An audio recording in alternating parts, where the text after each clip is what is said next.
Eh bien, chers frères, aimez vos ennemis,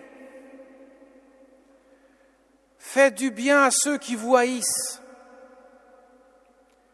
soyez miséricordieux comme votre Père est miséricordieux, nous dit Jésus dans l'évangile de ce dimanche. Mes chers amis, nous avons là l'un des enseignements du Christ les plus importants qui soient, mais aussi probablement le plus difficile à vivre. Car Jésus vient d'opérer une révolution que l'on pourrait dire copernicienne, car il y a un changement absolument radical par rapport à tout ce qui a été enseigné avant. Même si déjà nous voyons avec David qui a vécu 1000 ans avant Jésus-Christ, déjà pratiquer la miséricorde envers celui qui veut le tuer. Le roi Saül qui en veut à sa vie. Et lui, il préserve la vie de Saül parce que c'est loin du Seigneur. C'est celui qui a reçu l'onction, loin l'apostrophe, OINT, celui qui a reçu l'onction du Seigneur. On ne touche pas à celui qui a reçu l'onction. Cependant, c'est une vraie révolution. Déjà, la loi du talion, que vous connaissez, au moins dans la définition, œil pour œil, dent pour dent, était un progrès absolument colossal par rapport à avant. La réponse est proportionnée à l'offense commise. Avant, il y avait une disproportion qui pouvait être absolument terrible. La violence est en quelque sorte réglementée. Mais là, Jésus, il change radicalement tout.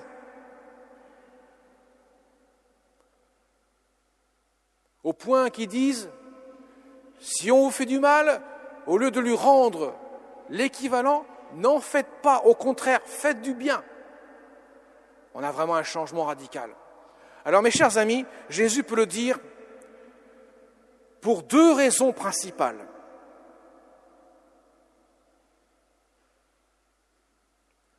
La première, c'est que lui, Dieu fait homme, va donner sa vie sur la croix pour les ennemis que nous sommes. Parce que l'homme, en tant que pécheur, séparé de Dieu, est devenu un ennemi de Dieu. Nous étions en quelque sorte tous des ennemis du Christ, de Dieu. Il donne sa vie pour chacun d'entre nous, au point que, ennemis que nous étions, nous devenons amis. Je ne vous appelle plus serviteur, je vous appelle ami. Parce que je vous ai fait connaître ce que je vous enseigne actuellement. Je vous ai aimé, au point que je vous ai élevé jusque dans mon amitié.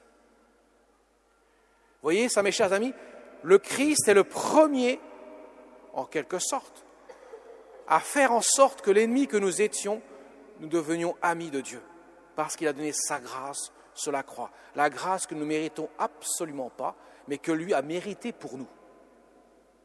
Quand nous fêtons un saint, il faut insister beaucoup là-dessus, ne fêtons pas les mérites du saint, nous fêtons ce que Dieu a fait en lui, de telle sorte qu'il est devenu un saint.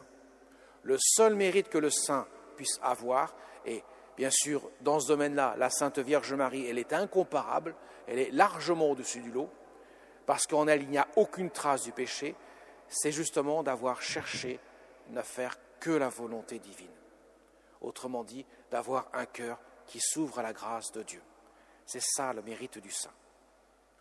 Mais le fait d'être sanctifié, le fait d'être devenu un saint, c'est le fruit de la miséricorde de Dieu et rien d'autre. Alors, mes chers amis, si Jésus a donné sa vie sur la croix pour nous sauver tous, pour nous faire passer du stade ennemi au stade ami, il nous donne la grâce de pouvoir faire de même avec nos frères. Il ne nous donne pas seulement un conseil, il nous donne un commandement. Si vous aimez vos amis, dit Jésus, que faites-vous d'extraordinaire ? Même les pécheurs aiment les pécheurs.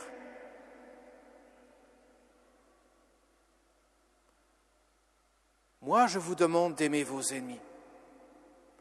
Parce que moi, Dieu, dans ma croix, je donne ma vie pour chacun d'eux, comme pour chacun de vous. Comment pouvez-vous traduire dans votre cœur l'inimitié pour celui pour qui j'ai donné ma vie pour lui, nous dit Jésus en quelque sorte. Comment pouvez-vous faire de votre frère un ennemi alors que moi je l'ai rétabli dans mon amitié par ma miséricorde divine?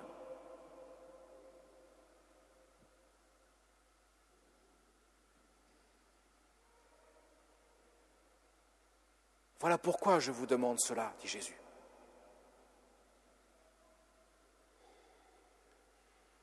Je vous donne la grâce suffisante et nécessaire pour que vous puissiez aimer vos ennemis. La deuxième raison, c'est qu'au ciel, il n'y a pas d'inimitié, il n'y a pas d'ennemis. Au ciel, nous nous aimons tous, de sorte que nous avons autant de joie, autant de bonheur de ce que l'autre reçoit par rapport à nous. Nous nous réjouissons autant du bonheur des autres que notre propre bonheur, comme si nous le recevions nous-mêmes. Donc évidemment, pour aller au ciel, on ne peut pas avoir d'ennemis. Car au ciel, il n'y a que des frères. Tous frères et sœurs dans le Christ, aimés d'un même Père, par le Fils, dans le Saint-Esprit. Il n'y a pas de place pour l'inimitié dans le ciel. Alors maintenant, venons-en à la définition de l'ennemi. On peut se dire, j'ai pas d'ennemi, j'en veux à personne. C'est vrai. Mais Jésus, mes chers amis, donne une définition de ce que pourrait être un ennemi. Nous avons une liste. Et je vous la cite. Et vous allez voir que c'est beaucoup plus complexe que le fait simple d'avoir quelqu'un qui nous haït ou qui nous haïsse, donc par conséquent, j'en ai pas, donc par conséquent, je n'ai pas d'ennemi. Vous allez voir, c'est beaucoup plus compliqué que cela, ou du moins, c'est peut-être plus simple quelque part, parce qu'au moins c'est clair. Soyez miséricordieux comme votre Père est miséricordieux. Ne jugez pas, et vous ne serez pas jugés. Ne condamnez pas, et vous ne serez pas condamnés. Pardonnez, et vous serez pardonnés. Donnez, et l'on vous donnera. En quelque sorte, ça résume cela, l'amitié dont parle Jésus. Et le contraire, c'est forcément l'ennemi. Si vous jugez, vous êtes un ennemi. Si vous condamnez, vous êtes un ennemi. Si vous ne pardonnez pas, vous êtes un ennemi. Si vous ne donnez pas, vous êtes un ennemi. Un ennemi de qui? De Dieu. Et donc des autres, des frères. Et il ajoute, et là, c'est clair, car la mesure dont vous vous servez pour les autres servira de mesure aussi pour vous. Le message ne peut pas être plus clair. Si vous avez des reproches et vous condamnez et vous jugez, eh bien, Jésus utilisera la même mesure pour vous. Comment puis-je demander au Seigneur, « Seigneur, prends pitié de moi, pauvre pécheur que je suis. Mais mon frère, je ne l'aime pas, je le déteste et je le hais. Mon ami, je ne peux rien pour toi. Ton cœur est fermé pour ton frère, ton cœur se ferme automatiquement pour moi. Ce sont les vases communicants. Et pour cela, la croix, elle est symboliquement extrêmement expressive dans cela. La croix, c'est la poutre verticale, l'amour de Dieu qui descend dans mon cœur, qui me saisit. Et la poutre horizontale, c'est l'amour de mes frères. La croix, ce sont les deux poutres. Et comme Jésus veut le montrer aussi symboliquement dans sa croix, que sans la poutre verticale, il n'y aurait pas de possibilité d'aimer en profondeur nos ennemis. Donc, la poutre verticale porte la poutre horizontale, et non pas l'inverse. Ce qui veut dire, ce n'est pas d'aimer avec son affect qui est important. Ce n'est pas d'éprouver de la sympathie pour le bourreau qui a massacré mon enfant, par exemple. Évidemment, ce n'est pas ce que je ressens qui est important. Ce n'est pas ça la vertu. C'est ma volonté qui s'exprime. Ce ne sont pas mes sentiments, ce ne sont pas mes sens, mais ma volonté. Je peux avoir une répulsion naturelle pour celui qui m'en veut terriblement, ou celui qui a fait du mal à mes proches. C'est normal. Ça ne se contrôle pas, c'est logique. Mais Dieu ne me juge pas là-dessus. Ce qu'il me juge, c'est qu'est-ce que tu fais de ta volonté? Est-ce que tu veux le massacrer, celui qui a massacré ton enfant, ou tu peux lui pardonner? Tu peux dire, je veux son bien malgré ce qu'il a fait. Je veux qu'il puisse un jour aller au ciel, comme moi. Et à ce propos, mes chers amis, je voudrais vous raconter une petite histoire d'une petite sainte. Elle a vécu au début du XXe siècle, dans les Pouilles, au sud de l'Italie. Elle s'appelait Maria Goretti. Elle avait 12 ans. Et voilà que son voisin, pris d'une pulsion mortifère, voulait abuser d'elle. Mais elle, profondément chrétienne, lui dit « Non, ne fais pas cela. Tu es en train de faire un gros péché. » Et la résistance de Maria Goretti a provoqué en lui une pulsion de mort, une pulsion forte. Il l'a poignardée plusieurs fois. Et avant d'expirer, elle lui dit simplement « Je te pardonne de ce que tu viens de faire. Je te pardonne. » Elle a 12 ans. Quelques dizaines d'années plus tard, alors bien sûr le gars il va en tôle. Ça, à l'époque, on allait en tôle pour ça, radicalement. Passé plusieurs années, beaucoup d'années d'ailleurs en tôle. Et voilà que le gars, il s'est converti. Au point que lors de la canonisation de Sainte Maria Goretti, place Saint-Pierre, il se trouvait là. Et je crois même qu'il se trouvait à côté de sa mère. Sa mère avait pardonné dans son cœur aussi. Vous voyez, le pardon, le fait de simplement de dire « je te pardonne ce que tu viens de faire »,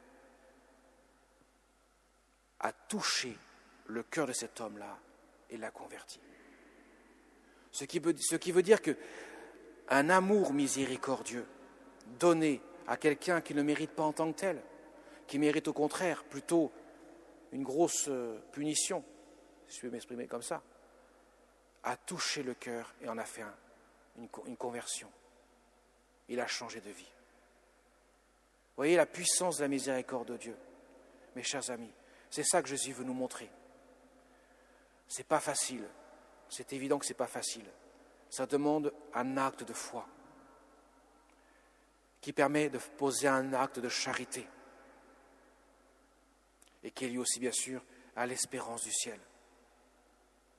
Mais il est évident, mes chers amis, dans le monde dans lequel nous vivons, avec toutes ces violences qui ne cessent de venir à nos oreilles, que l'on entend à droite, à gauche, on se dit, mais dans quel monde de fous on vit? Si l'homme pouvait au moins être touché par la grâce du pardon, de la miséricorde, la violence cesserait. Mais si au contraire, on veut rendre coup pour le coup, mais dans quel monde allons-nous finir? Vous voyez, c'est simplement de bon sens. On ne peut pas vivre dans la haine. Et je voudrais terminer par là. Vous avez tous remarqué, quand on en veut à quelqu'un, même si on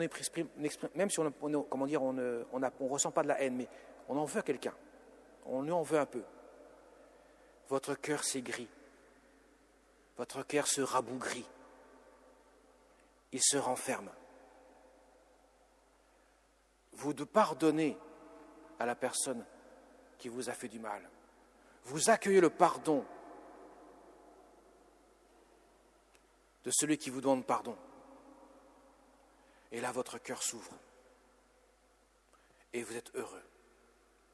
Il y a plus de bonheur à pardonner à son pire ennemi qu'à lui vouer une haine pour toujours. Dans le premier cas, le bonheur est au bout du chemin et vous êtes vraiment heureux. Dans le second cas, c'est vous qui vous faites du mal. On fait bien plus de mal à soi quand on n'a pas d'amour dans notre cœur pour l'autre que contre l'autre lui-même. C'est nous-mêmes qui sommes touchés par cela. Donc, s'aimer soi-même, c'est aussi pardonner. Pardonner, c'est s'aimer soi-même. Car c'est aimer ce que Dieu dépose dans notre cœur. Alors demandons si l'intercession de notre Mère du ciel, qui elle-même a vécu ce grand pardon au pied de la croix, quand Jésus lui fait cette demande qui peut être terrifiante quelque part, de voir son enfant, son fils, fouetté à mort. Et voilà que Jésus lui demande de devenir la mère de tous les hommes, y compris de ses bourreaux. Elle n'a pas hésité une seule seconde.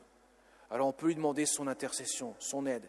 Elle est vraiment précieuse parce qu'elle peut vraiment nous aider à progresser sur ce chemin du pardon qui peut effectivement prendre une vie entière. Le principal, c'est de vouloir avancer avec la grâce de Dieu et ne jamais s'arrêter en chemin. Amen.